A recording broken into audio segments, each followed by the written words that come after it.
En Guatemala, muchas niñas y adolescentes viven embarazos a temprana edad. Muchos de estos embarazos son producto de una violación sexual y se da principalmente con un pariente cercano al núcleo familiar, quien comete el delito. En el primer trimestre del año, el RENAP reportó casi 18.500 nacimientos de hijos de niñas y adolescentes entre 10 y 19 años de edad. Y entre estos hay 487 que son de niñas y adolescentes entre 10 y 14 años. Eso significa que son producto de una violación sexual.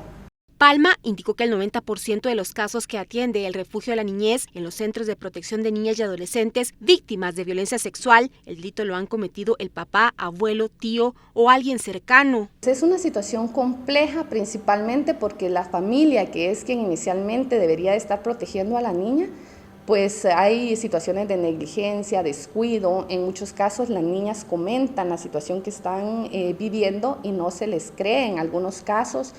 En otros pues no hay cultura de denuncia, hay subregistro de casos, porque nosotros sabemos pues que generalmente los casos de violencia sexual, el INASIF solo también en el primer trimestre del año practicó más de 1.400 exámenes forenses por este tipo de delitos, y más de 900 casos eran de niñas y niños de 1 a 14 años de edad. Generalmente el delito es más visible en niñas y adolescentes, casi el 90% se reporta en niñas y adolescentes mujeres.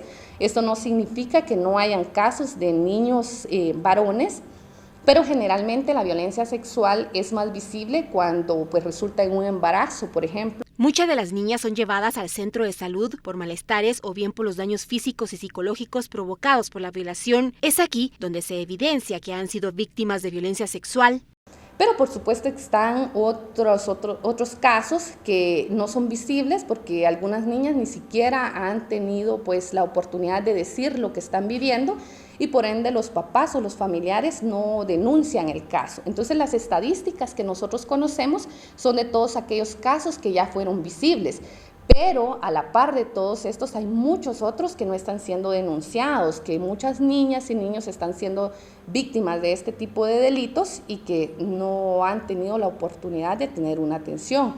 Y por supuesto los traumas físicos y emocionales que genera tanto la violencia sexual como la maternidad de las niñas que se convierten, pues, valga la redundancia, en madres a temprana edad, son complejos. La mayoría de las niñas y adolescentes que se vuelven madres, el parto es inducido ya que su cuerpo no está listo. La atención que nosotros como Refugio de la Niñez brindamos es especializada, incluye servicios de salud, de educación, porque la mayoría de niñas que también han sido víctimas de violencia sexual y que resultan embarazadas han abandonado el sistema educativo o lo abandonan a partir que se convierten en madres, ¿verdad? Entonces el Refugio de la Niñez brinda una atención integral que contribuye con la restitución de todos estos derechos que han sido vulnerados, pero a los desafíos que se enfrenta una niña que adicional a la violencia sexual que sufrió, ahora se convierte en madre, son muy complejos y requieren mucho apoyo de las familias que en algunos casos no lo tienen,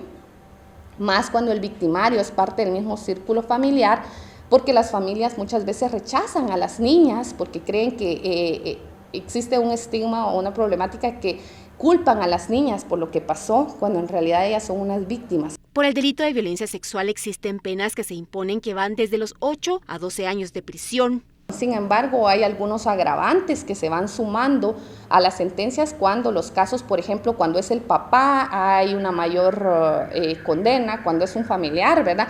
O cuando dependiendo de cuántos años empezó la situación de la violencia sexual a cometerse este delito, si hay otras víctimas también de este delito, entonces se van agravando. Nosotros como Refugio de la Niñez hemos contribuido con la obtención de sentencias condenatorias ejemplares y pues hemos alcanzado hasta algunas veces 70 años de prisión contra los victimarios por este tipo de delitos. Nosotros trabajamos en coordinación con el Ministerio Público, aportando medios probatorios para que los victimarios paguen por estos delitos que han cometido.